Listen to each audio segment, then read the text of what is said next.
Welcome बच्चों, फिर से नए वीडियो में आप सभी का स्वागत है। आपका इस समय दो चर वाले रैखिक समीकरण हम करेंगे। इसका पार्ट 1 वीडियो आपको अपलोड कर दिए गए हैं, वो ज़रूर देखें, जहाँ पे बहुत सारे कंसेप्ट की बातें बताई गई है।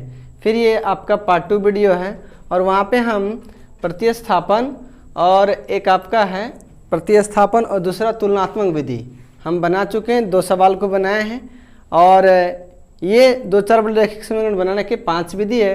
3 विधि में एक तीसरा विधि है आपका लुप्तीकरण, और इसका एक अलग हिसाब हमने उठाया है और इसको समझाने का आपको प्रयास करते हैं। तो आइए, ये आपका हो गया समीकरण 1, ये हो गया आपका समीकरण 2। आपको सवाल इस तरह से दिए होते हैं, आप इस तरह समीकरण 1 और 2 कर सकते हैं। इसमें क्या करना पड़ता है बच्चों, चीज़ों को गायब करना पड़ता है। चीज़ों मतलब क्या चीज़, या तो आप यहाँ पे x की राशि को या तो y की राशि को क्या करेंगे, गायब करना है। तो अभी आप देख लीजिए, आपके लिए जो सुविधा हो, आसान हो। हालांकि 2 का पहाड़ा में 4 आता है, ठीक ना, तो ये गायब करना हमारे लिए आसान होगा। और गायब कैसे होगा, तो एक काम करेंगे, देखिए यहाँ पे 4 है, यहाँ पे 2 है, इस 2 को 4 बनाना है तो समीकरण 1 में आप कितना गुना कर देंगे, 2 कर देंगे। बस इतना ही करना है। तो अभी क्या करेंगे, ये 2 जो है सभी में गुना करेंगे, 7x में भी, 2x में भी, 8 में भी गुना करेंगे। अगर ऐसा नहीं करेंगे तो मेरा सवाल गलत हो जाएगा, मेरा सॉल्यूशन गलत हो जाएगा। तब इस 2 का अगर आप गुना करेंगे तो क्या हो जाएगा, ये 14x और माइनस 4y और 8 दूनी क्या होता है 16, और यहाँ पे वही रह गया 3x प्लस 4y बराबर 18। आप एक इस तरह से लाइन खींचेंगे। देखिए यहाँ पे क्या हो रहा है, ये ऑटोमेटिक प्लस यानी माइनस 4y और प्लस 4y, ये ऑटोमेटिक खत्म हो रहा है, कट रहा है। जब ऑटोमेटिक कट रहा है तो हम लोग यहाँ पे क्या लिख देंगे, जोड़ने पर आपको यहाँ पे लिखना है। तो जोड़ने पर का मतलब कि यहाँ 3 बातें हैं, x की राशि, y की राशि और अचर पद। तब तो तीनों जगह में प्लस आपको बैठाना है। ये प्लस हो गया, ये भी प्लस हो गया। देखिए ये 4y माइनस और 4y ये प्लस क्या हो गया, आराम से कट गया। अब क्या हुआ, 17x और 14x और 3x क्या हो गया, टोटल आपका 17x, और यहाँ पे करेंगे 814 के 4 बाकी 1, 1 1 2 और 1 3, आराम से काटेंगे, 17 दूनी 34।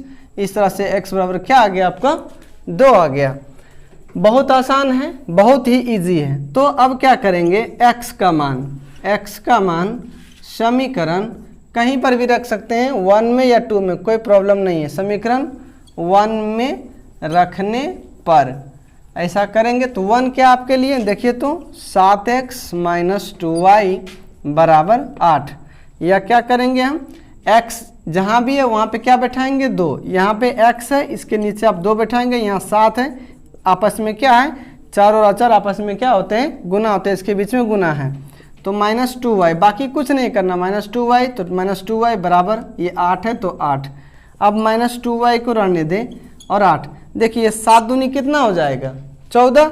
तो 14 इधर क्या है, प्लस में। अब ये कभी भी नहीं समझिएगा कि 14 यहाँ और ये माइनस है, तो ये 14 माइनस में, हमको इसके आगे कोई चिन्ह देखना है कि यहाँ पर क्या है। तो यहाँ पर कोई भी चिन्ह नहीं है तो प्लस है, यानी 7 दूनी 14 और इधर प्लस, तो उधर जाएगा तो क्या होगा, माइनस। क्योंकि बराबर के इस पर और उस बार के नियम आप जानते हैं, यदि बराबर के इस पर प्लस है तो उधर जाके माइनस, माइनस है तो प्लस, गुना है तो भागा और भागा है तो गुना हो जाएगा। और फिर आपका स्क्वायर है तो रूट, और रूट है तो उधर जाके क्या होता है, स्क्वायर। ये आपको जानना चाहिए, पहले से भी आपको मालूम होगा, ये आप कहीं पर नोट कर सकते हैं, लिख सकते हैं।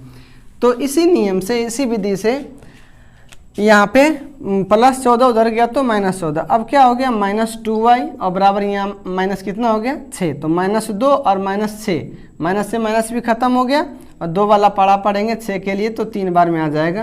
तो y बराबर क्या हो गया आपका, 3 हो गया। इस तरह हम कह सकते हैं x और y, यानी कि x बराबर क्या आ गया, 2 और y बराबर क्या आ गया, 3। x बराबर 2 और y बराबर 3, ये आपका क्या हो गया, आंसर है ना। आसान बच्चों, बिल्कुल कहीं पे कुछ दिक्कत है, कोई भारी है, बिल्कुल इजी और आसान है। ये आपका था लुप्तीकरण, मतलब हमने क्या किया, y के राशि को लुप्त कर दिया और फिर हमने x निकाल लिया और उसी x के मान को बैठा करके हमने क्या कर दिया, y का भी मान लिख लिया। इसके बाद आता है आपका वज्रगुणन विधि। आइए उसके लिए भी हम एक सवाल उठाते हैं और आपको बहुत ही आसानी से बना करके दिखाते हैं। तो एक सवाल है, वो सवाल है आपका 2x - 3y + 5 = 0। हम लोग अभी कौन सा विधि बनाने वाले हैं? वज्र गुणन विधि। यहाँ पे है 2x और -3y + 5, -3y + 5 = 0 और 3x + y, 3x + y, उसके बाद -2 = 0। ये इस तरह से आप याद कीजिए कि हम 2 चर वाले रैखिक समीकरण का व्यापक रूप क्या बोले थे? हम बोले थे ax + by + c = 0। एक तो ये है पहला समीकरण के लिए ना, और दूसरा समीकरण के लिए dx + ey + f बराबर क्या बोले थे? 0। ये समीकरण 2 के लिए। अब ये बनेंगे कैसे, पूरा प्रोसेस समझिए थोड़ा सा। बिल्कुल आसान है, आपको बिल्कुल टेंशन लेने की ज़रूरत नहीं है। अक्सर ये 5 विधि में बहुत वर्षों का अनुभव है, हम देखते आए हैं कि बच्चे लोगों का एक रहता है कि वो वज्र गुणन विधि बहुत भारी है, लेकिन नहीं, अगर अभी हम आपको सिखाते हैं, हमने बहुत सारे बच्चों को सिखाया तो उन्होंने माना है कि बिल्कुल ही आसान है। आपको भी अभी तुरंत बन जाने के बाद बिल्कुल आसान लगने वाला है। अब ध्यान से वीडियो को देखें। क्या है ये? आपका समीकरण 1 है। अब इसको यहाँ पे थोड़ा हम फिट कर लें। देखिए यहाँ पे क्या लिख देंगे? 2x - 3y और +5 = 0। हम क्या देख रहे हैं? देखिए x जो है ना x से मिल रहा है और y क्या हो रहा है आपका? y से मिल रहा है। ध्यान देंगे तब ये c बराबर यहाँ पे क्या हो रहा है? 5 हो रहा है। तो इसका मतलब क्या है? x देखिए x को मिल रहा है तो मतलब a = 2। हम यहाँ पे कहेंगे, यहाँ लिख सकते हैं a = 2 और इस तरह b बराबर, देखिए b बराबर क्या हो गया? -3। ये थोड़ा ध्यान रखना है। और c बराबर क्या हो गया आपका? 5। ठीक है। इसी तरह समीकरण 2 को भी यहाँ फिट करेंगे तो 3x + y और -2 = 0। देखिए f बराबर क्या हो रहा है आपका? -2 और ये y से y मिल गया तो यहाँ पे हम 1 दे सकते हैं, मतलब e बराबर मेरा क्या हो जाएगा? 1। और यहाँ पे x से x मिल रहा है तो d बराबर क्या हो रहा है आपका? 3 हो रहा है। तो हम कह सकते हैं d बराबर 3 और e बराबर यहाँ पे कुछ नहीं है तो 1 है और f बराबर क्या हो गया आपका? -2 हो गया। अब आता है आपका वज्र गुणन के लिए एक सूत्र आता है, वो सूत्र को आप समझिए। सूत्र इस तरह से आता है कि x बराबर लिखना है आपको bf - ce बटे ae - bd। इसके बाद में ये x हो गया और फिर आपको y के लिए लिखना है y बराबर cd - af बटे ae - bd। ये सूत्र आपको याद रखना होता है वज्र गुणन विधि के लिए। आप कहेंगे सर ये हमको तो याद नहीं रहने वाला है। किसको उतना याद रहेगा? क्या आपने लिख दिया? देखो बच्चों, आपको बहुत आसानी के साथ हम इसको फिट कर देते हैं। अभी आपने क्या लिखा? आप ये जानते हैं क्या होता है? ax + by + c = 0 और dx + ey + f = 0। तो इसका मतलब देखिए a और d है, यानी a यहाँ पे क्या है? b यहाँ पे क्या है? c रहने दीजिए। यहाँ पे क्या है? d, फिर e और फिर f। आप देखिए आपको x का मान निकालना है। ये वाला क्या हम निकाल रहे हैं? x निकाल रहे हैं। आप x वाले को यहाँ इसको ढक लेंगे। जब इसको ढक लिए तो आप कहाँ पे जा रहे हैं? b के पास। तो b को यहाँ पे भेज दीजिए, यानी कि bf, तब कहाँ पे? c को ce। तो इस तरह से आपने क्या लिखा? bf और माइनस, जरा सा ध्यान रखेंगे कि आपको यहाँ माइनस देना होगा, तो ce यानी कि bf - ce। अब बटे ये ae - bd कैसे आया ये आगे भी हम बताएंगे आपको। फिर यहाँ पे देखिए y के लिए, तो ये आपका y है, इसको ढकने का मतलब है, यानी इसको हम ढक रहे हैं, तब क्या हो रहा है आपका? देखिए तो आपको कभी कभी आप क्या करेंगे? a ले लेंगे। आपको लगेगा हमने इसको ढका तो सबसे पहले मेरा a दिख रहा है तो हम a ले लेंगे। ऐसा नहीं है बच्चों, आप इसको ढके हैं तो आप b के पास चलें। तो b को जब ढकेंगे तो b के बाद आपको आगे बढ़ना चाहिए। आप कहाँ देखेंगे? c को। क्या हम बोले? बिल्कुल समझ में आया क्या? आप ऐसा नहीं करेंगे, इसको ढक करके ए और एफ को पहले गुना कर लेंगे, ठीक ना। बिल्कुल बात ये ध्यान में रखिएगा, वरना प्रत्येक हिसाब आपसे गलत बनने वाला है। नहीं तो अगर मेरा बात मानेंगे तो कभी भी एक भी हिसाब में कभी भी मिस्टेक नहीं होने वाला है। ये अगर ढक रहे हैं, बी ढके तो हमको सबसे पहले सी के पास जाना है, सी डी, तब आपका ए एफ। देखिए C D minus A F. इसके बाद क्या है आपका, अब आप इसको ढकेंगे, तो इसको यदि ढकते हैं तो ये क्या हो रहा है, ए ई, तब आप ए ई चलेंगे। जब इधर का मामला का बी चल लिए हमने, सी चल लिए हमने, तब आप क्या करना है, अब हमको ए को ए से चलना है, तो ए ई और माइनस क्या हो रहा है, बी डी। तो ए ई माइनस बी डी, और ए ई माइनस बी डी जो है, देखिए ए ई माइनस बी डी, ए ई माइनस बी डी दोनों जगह सेम है। ये आपको याद रखना है कि ए ई माइनस बी डी ये दोनों जगह में जो हर में होगा वो सेम होगा। बाकी ये कैसे आ गया हम आपको सिखा दिए। आप इसको ढकिए B F minus C E, और अगर आप इसको ढकते हैं तो C D minus A F आप यहाँ पे इसे बैठाएंगे। अगर ये समझ में आ गया तो ये सवाल, ये हिसाब आपके लिए बहुत ही आसान होने वाला है। अब इसको हम यहाँ पे रहने देते हैं और यहाँ पे मिटा लेते हैं। कुछ बात आपके लिए हम जो है ना पूरा आसान कर देते हैं। वो क्या है, आप अलग अलग से निकाल लीजिए। चूँकि बी एफ माइनस सी ई इसको हम निकाल लेंगे, तो यहाँ पे देखिए बी कितना आपका -3, यहाँ पे -3 रखिए। एफ देखिए कहाँ पे है, ये एफ बराबर -2, तो यहाँ पे -2 कर लेंगे। यहाँ माइनस ये सूत्र में, इसको लिख देंगे पहले ही। फिर सी को देखना है, सी कितना आपका 5 और ई कितना आपका 1। इस तरह क्या हो रहा है, माइनस गुना माइनस क्या होता है, प्लस। तो ये 3 दूनी क्या हो गया 6 और -5, कुल मिला करके क्या आ गया आपका 1 आ गया। फिर निकाल लीजिए, देखिए हमने इसको निकाल लिया, फिर इसको भी पूरा निकाल देंगे और पूरा आसान से हम इसको क्या करेंगे, वहाँ पे केवल मान रखेंगे, आ जाएगा। अब चूंकि निकालिए C D minus A F. देखिए सी कितना आपके लिए यहाँ पे 5 और डी कितना आपके लिए 3 माइनस ए कितना आपका 2, एफ कितना है आपका -2। थोड़ा घेर के लिख लेंगे, तो 5 तिया का 15 और ये माइनस और माइनस क्या हो गया प्लस, और 2 दूनी 4, तो कुल मिला के क्या हो गया 19। फिर आप निकाल लेंगे ये वाला ए ई माइनस बी डी, ए ई माइनस बी डी ये दोनों जगह है, तो हम लोग निकाल लेंगे ए ई माइनस बी डी।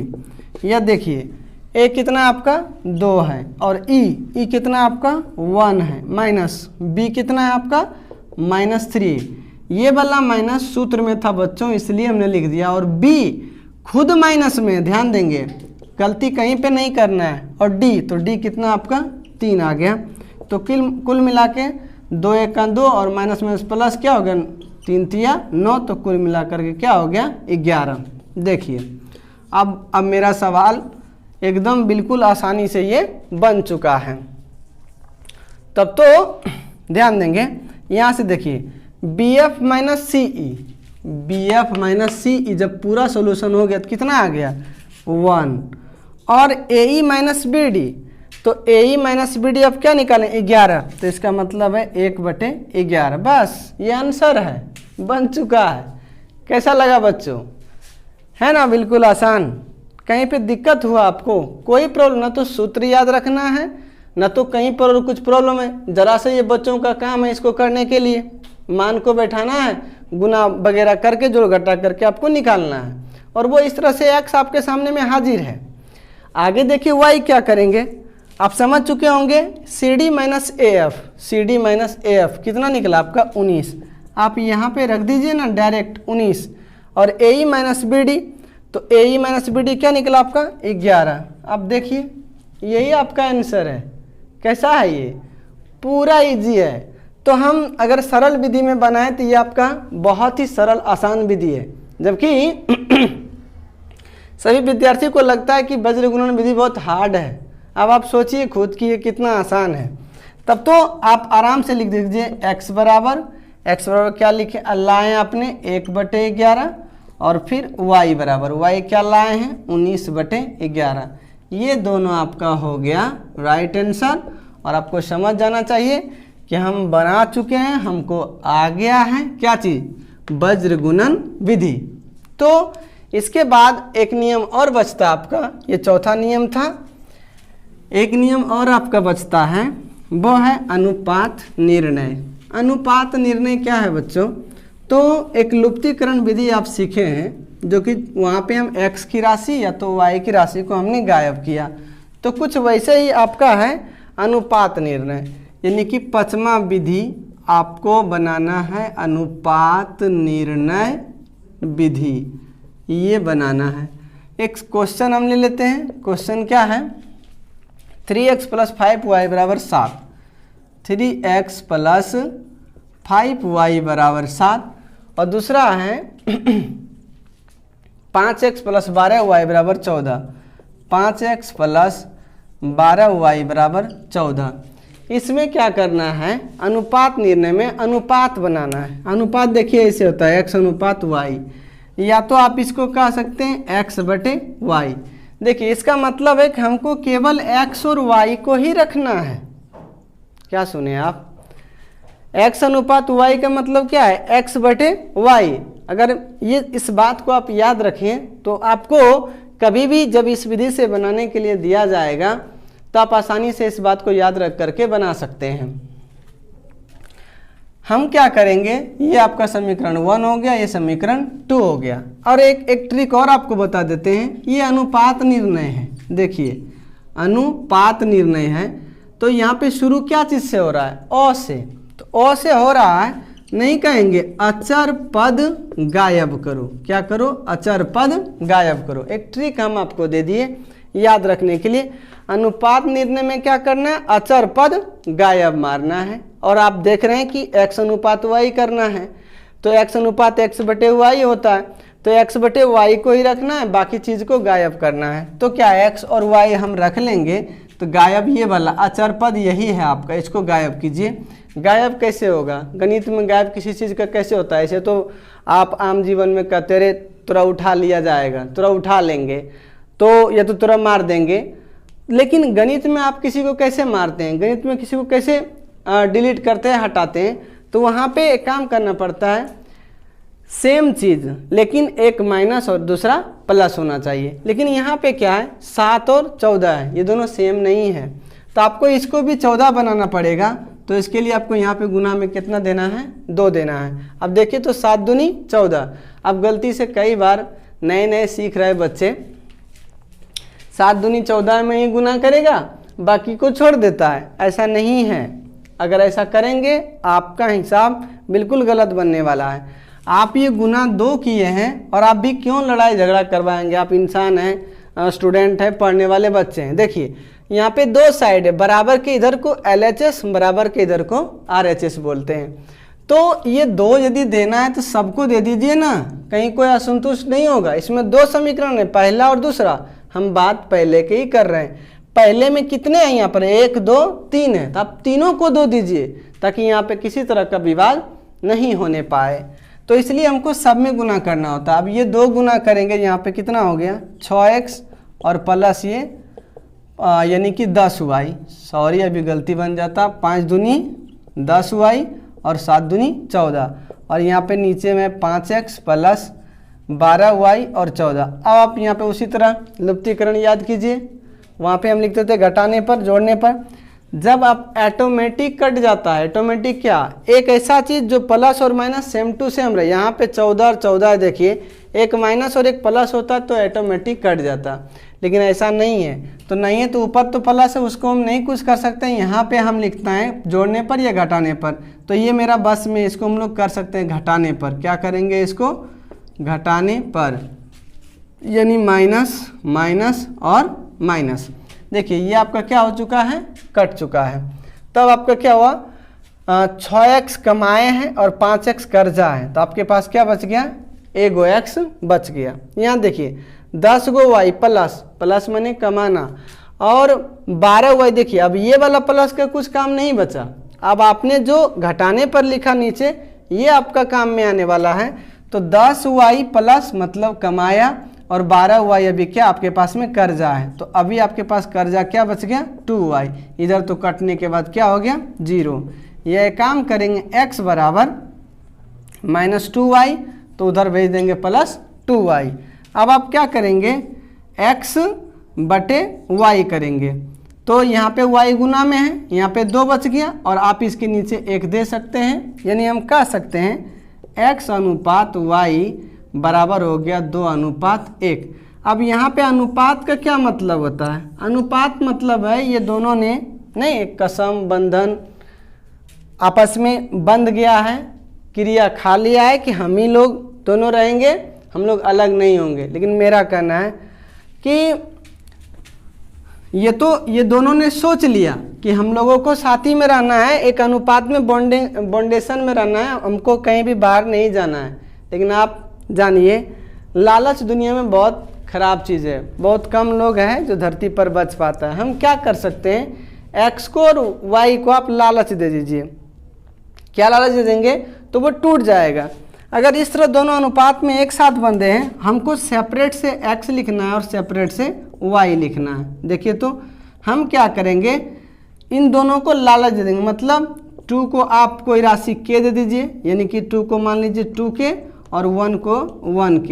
ये हमने क्या किया, अनुपात से तोड़ने के लिए, अनुपात से हटाने के लिए जो इन लोगों ने सोच रखा था कि हम ही लोग जुड़ के रहेंगे और हम लोग कभी भी टूटने वाले नहीं हैं, ये क्या के नाम के हमने इसको लालच दे दिया।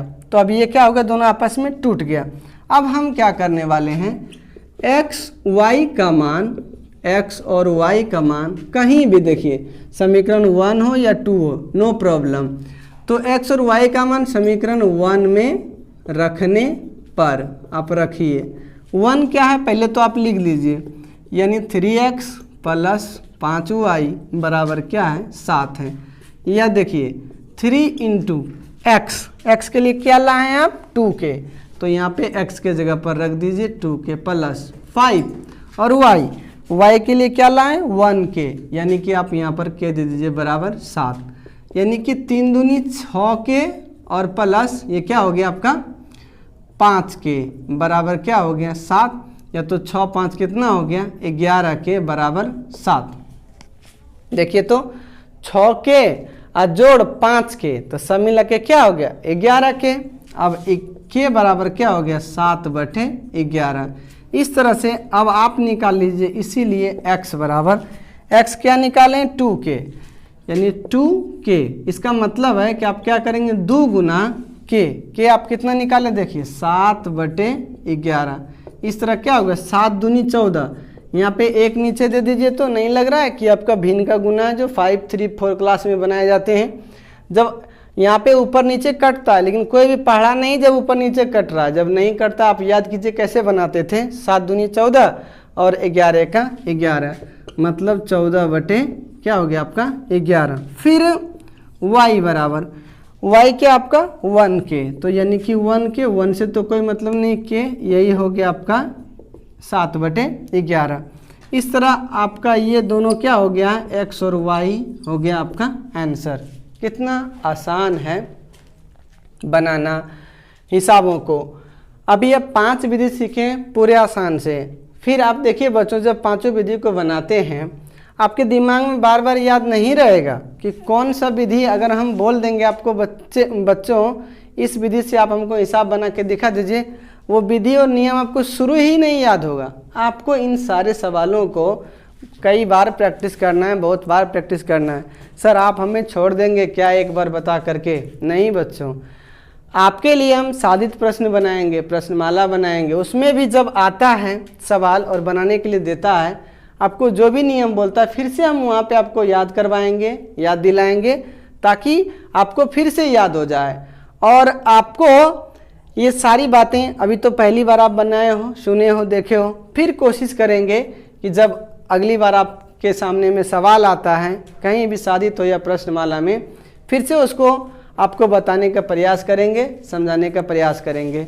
ठीक है बच्चों, ये आप 5 नियम और विधि सीख चुके हैं। इसके आगे है हमारा, इसके आगे और हमको कुछ जान लेना चाहिए। ये सब आप चैप्टर का इंट्रोडक्शन ही देख रहे हैं बच्चों, अभी हमने साधित नहीं शुरू किया, कुछ कॉन्सेप्ट समझ रहे हैं। आशा करते हैं पूरा कॉन्सेप्ट आपको समझ में आ रहा है। इसके बाद है, देखिए जब हम लोग बनाने लगते हैं तो एक कॉन्सेप्ट और आपको देना है बस, वो है कि अभी आप देखें कंडीशन आता है कुछ, यहाँ पे बता देते हैं आपको। जैसे शर्त लिखना है, शर्त क्या लिखना है, A/D बराबर नहीं B/E, ये हो गया।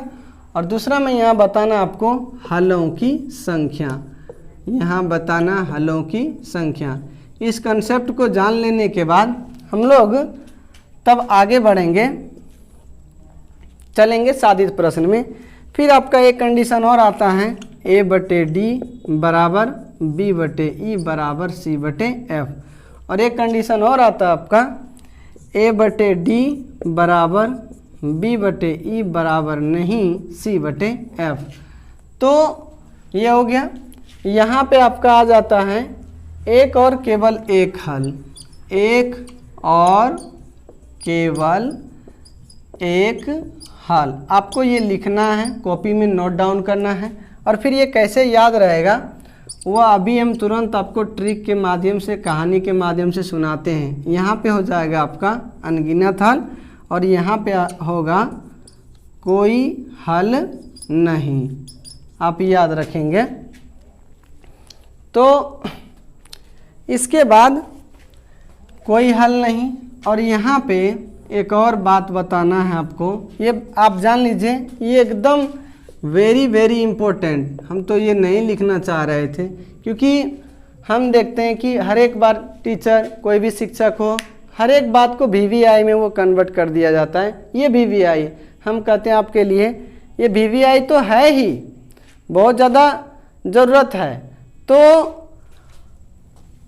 ये एकदम इम्पोर्टेंट है, हम भी आपको कहेंगे ये बहुत ज़्यादा ज़रूरी है। और यहाँ से आपको बिहार बोर्ड में गारंटी है कि ऑब्जेक्टिव में आपसे सवाल पूछा जाएगा।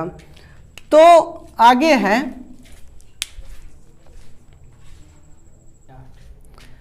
देखिए बच्चों, ये कुछ इस तरह से है, इसके अंदर से एकदम गारंटी है, फिक्स है, कम से कम 3-4 गारंटी है कि यहाँ से ऑब्जेक्टिव गणित में आपको बिहार बोर्ड के अंदर से गारंटी यहाँ से पूछा जाता है।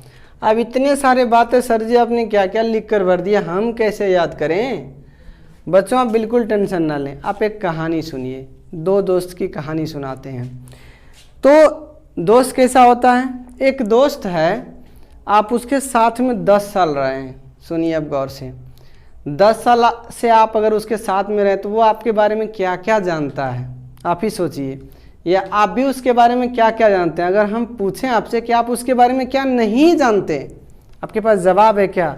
आप बिल्कुल नहीं कह सकते हैं कि सर जी हम उसके बारे में ऐसा कुछ भी नहीं है कि जो नहीं जानते हैं। क्या नहीं जानते? सब चीज़, उसका सीक्रेट बात हो, धन हो, संपत्ति हो, दौलत हो, हर चीज़ को आप जानते हैं। और 10 साल से आपका उनके साथ में दोस्ती है, 20 साल से, 50 साल से, मतलब वो बहुत सालों से आप उसके साथ में दोस्ती है, उसके बारे में आप सब चीज़ जानते हैं। एक दूसरा साथी है जो अभी आपसे मिला है, आपके साथ में 6 महीना हो, 3 महीना हो, या बिल्कुल नए नए साथी है। अब इस दोनों उदाहरण से आपको इसमें पूरे जो कंटेंट यहाँ पे लिखा है, क्या क्या लिखा है, आपको हम पूरा बता देते हैं। यहाँ पे क्या है, वो जो साथी है, देखिए यहाँ पे शुरू में ही ये क्या हो गया, बराबर। बराबर का मतलब क्या हुआ, बराबर के हैं वो साथी है, लेकिन हमने क्या किया, ये बराबर नहीं है, बराबर को हमने काट दिया, मतलब ये साथी नहीं है। और देखिए एक है कि यहाँ पे कटा हुआ है, मतलब यहाँ पे दोस्ती नहीं है।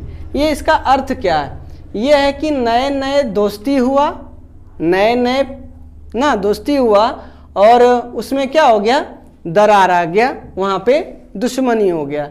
ये है कि सब आपस में बराबर है, जो इसके पास पैसा वही पैसा इसके पास है, वही पैसा इसके पास है, इसके पास जितना भी कॉपी किताब कलम जो भी धन संपत्ति है, सब तीनों का आपस में क्या है, बराबर है। मतलब तुम रे मेरा ले लो और तुम्हारा रे हम ले लें, कभी भी नो प्रॉब्लम।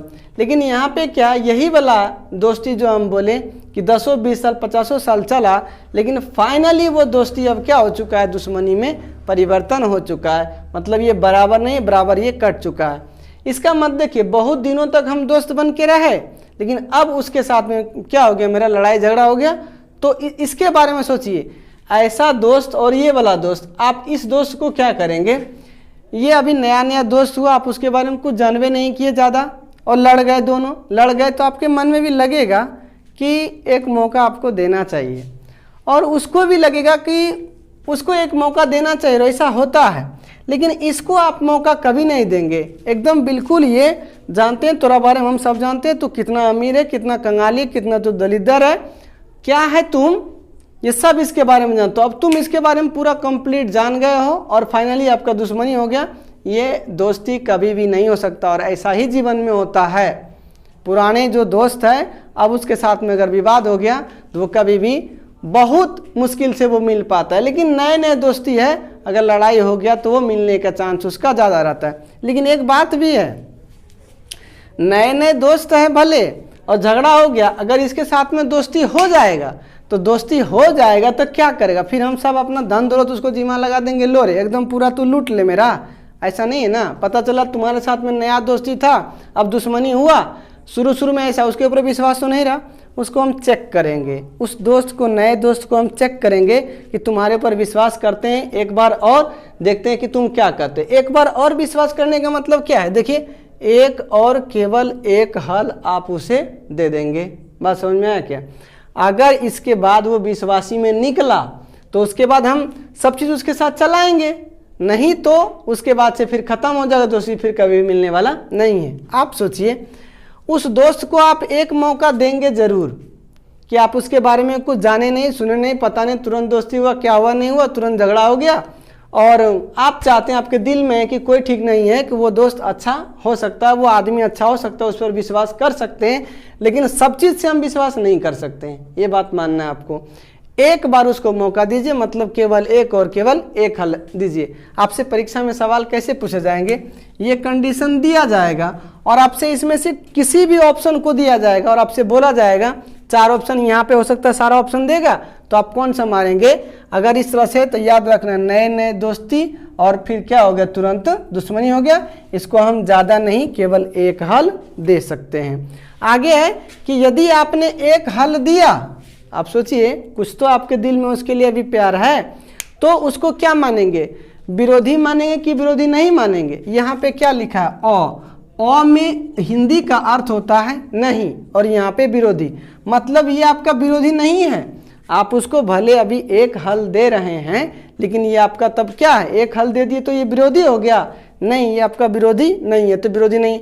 अगर ये विरोधी नहीं है तो क्या है, आपका संगत है। संगत माने क्या चीज़, साथी ही मानेंगे, क्या कंप्लीट दुश्मनी मानेंगे, दुश्मन मानेंगे, नहीं मानेंगे। और जब एक हल दे रहे हैं, देखिए इसको कहते हैं प्रतिच्छेदी रेखा कहते हैं। जब हम ग्राफ बनाएंगे तो वहाँ पे आपको दिखाएंगे, इसके बाद चैप्टर है तो ग्राफ में दिखाएंगे। ग्राफ में यदि ऐसा आता है तो हम समझ जाएंगे यहाँ पे केवल और केवल कितना हल है, एक हल है। देखिए ये कितने बार काट रहा है, यहाँ पर एक बार काट रहा है मात्र में। तब हम अगर कभी कभी ये कटान बिंदु ही दे दिया और आपसे पूछा यहाँ पे कितना हल है, तो आप कितना हल मानेंगे, एक हल मानेंगे और इसको हम लोग क्या कहेंगे, प्रतिच्छेदी। देखिए ये रेखा इस रेखा में क्या कर रहा है, एक बार यहाँ पे एक जगह छेद कर रहा है, इसका मतलब है ये प्रतिच्छेदी है। कहानी कैसा लगा, और अच्छा लगा ना। उसके बाद में क्या ये मामला समझ में आया आपको? अब इसके बारे में समझिए। ये तीनों दोस्त, तीनों एक दूसरे को निर्भर, अटल विश्वास, ढेर सारा प्रेम, बहुत सारा प्यार है, इसका तो कुछ कहना ही नहीं है। मेरा सब चीज़ तुम्हारा दोस्त और तुम्हारा सब चीज़ मेरा दोस्त, 3 दोस्त हैं। अगर ऐसा है तो आप कितना हल देंगे, क्या क्या देंगे, आप उसे सब चीज़ दे देंगे, पैसा ले लो, घर ले लो ना, जो भी मेरा वो तुम्हारा, आप उसका इस्तेमाल करो। तो क्या है, एक दूसरे के ऊपर आश्रित है। आश्रित माने होता निर्भर, हम तो तुम्हारे बिना और तुम हमारे बिना नहीं, और एक दूसरे के हैं तो ये क्या हो गया, हम एक दूसरे के ऊपर आश्रित हैं। यहाँ पे जब आश्रित हैं तो वो ये संगत यानी साथी, याद रखिएगा, संगत, संगत माने साथी। ये तो शानदार साथी हुआ ना। आप ही सोचो, जब सब चीज़ वो करने के लिए, देने के लिए तैयार है, तो ये बहुत बड़ा दोस्ती है इसमें, साथी है, बहुत ज़्यादा इसमें प्रेम और प्यार है। तो बहुत ज़्यादा प्रेम और प्यार है तो ये संपाति चलेगा। देखिए एक दोस्त ऐसे गया, एक दोस्त एक लाइन से गया, दूसरा दोस्त भी उसी लाइन पर चलेगा, इसी को कहते हैं संपाति रेखा। अब समझे नहीं हमको लगता है। देखिए इसको मिटा देते हैं। एक दोस्त है इस तरह से गया, दूसरा दोस्त भी इसी के ऊपर चला गया, मतलब उसी रेखा के ऊपर चल रहा था ये संपाती, और भी दोस्त आया, तीसरा दोस्त भी आया तो इसी रेखा ऊपर चला गया, ये आप कहते हैं संपाती। और ऐसा ही तो है, तीनों एक दूसरे से अलग है क्या? बिल्कुल अलग नहीं है। रही बात इसका, बहुत पुराना दोस्त अब लड़ गया, उसके कंगालीपन को भी आप जानते हैं और उसके अमीरता को भी जानते हैं, आप उसके बारे में सब जानते हैं। जो ना हम तो तुरंत कभी भी देख लेंगे, तुम्हारे पास क्या है हम नहीं जानते हैं, तुम हमको अब बताएगा, जाओ तुमको हम सब तरह से जानते हैं, कहीं से भी तुम मेरा कुछ बिगाड़ नहीं सकता है, उखाड़ नहीं सकता है, तुमको हम देख लेंगे, ठीक है। उसके साथ में कभी भी दोस्ती नहीं हो सकता। क्या वो हल दीजिएगा? कोनो हल नहीं दीजिएगा, एक भी हल नहीं। आप उसका क्या रहिएगा? विरोध में रहिएगा, कभी भी एकदम कड़ी विरोध। साथी रहिएगा कि साथी नहीं रहेगा? वो बिल्कुल साथी नहीं हो सकता। संगत माने साथी और मतलब नहीं, आप उसका साथी कभी भी नहीं रह सकते हैं। और इसका मतलब है अगर एक वो है जो आपका दुश्मन है, वो ऐसा चला तो आप भी क्या कहेंगे? रुक ना, हम तोरे पीछे पीछे आते हैं, तो क्या समझ रहा है हमको? चल तो तू कहाँ तक जाएगा? यहाँ तक गए, ये यहाँ तक गया तो तुम भी यहाँ तक आके खड़ा हो जाएगा। कि समझा हमको? समझे हो ना? अरे बच्चों, हम आपको तो ये सिखा रहे हैं, तुम पूरा दुश्मनी और प्यार वाला किस्से कहानी में नहीं डूब जाना, ये आपको समझा रहे। फिर क्या करेगा? ये कुछ आगे बढ़ा तो इसने इसका मुंह देखा, अरे बेटा तू थोड़ा सा आगे बढ़ गया, रुक, हम भी तुम्हारे आगे मतलब आपके सामने में आके खड़ा हो गए। इसको कहते हैं समांतर। क्या कहते हैं? समांतर।